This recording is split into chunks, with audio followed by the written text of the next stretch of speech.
La quotidienne de l'actu foot, c'est maintenant. La carrière de Hugo Ekitike serait sur le point de prendre une toute nouvelle dimension. Après une saison décevante du côté du PSG, barré par les stars Neymar, Mbappé et Messi, l'attaquant français est parti en Allemagne se refaire la main. Transféré à l'Eintracht Francfort pour 16,5 millions d'euros, le natif de Reims a pu enfin démontrer tout son talent avec pas moins de 22 buts et 12 passes décisives la saison dernière et pourrait rejoindre les Reds de Liverpool pour pas moins de 80 millions d'euros. Technique et agile, malgré son très grand gabarit, le français pourrait venir remplacer Darwin Nunez et Luis Diaz, tous deux annoncés sur le départ, et permettre à son club actuel de réaliser une belle plus-value.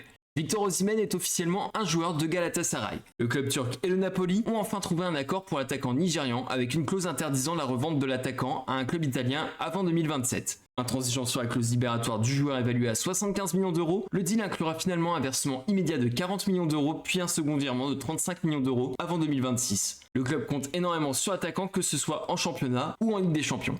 Dans le viseur de l'Arabie Saoudite depuis de nombreuses années, Vinicius Junior n'a toujours pas prolongé son contrat avec le Real Madrid. Si les socios espèrent que le Brésilien restera à Madrid malgré une saison décevante, une offre stratosphérique pourrait doucher tous les espoirs merengues et faire pencher la balance du côté du golf. L'offre porterait sur un contrat d'1 milliard d'euros étalé sur 5 ans et d'un paiement de 350 millions d'euros au Real Madrid. Une offre difficile à refuser tant par le club que par le joueur, mais qui priverait la Casablanca du grand héros des derniers titres en Ligue des Champions. Abonne-toi et reste connecté pour ne rien manquer de l'actualité foot.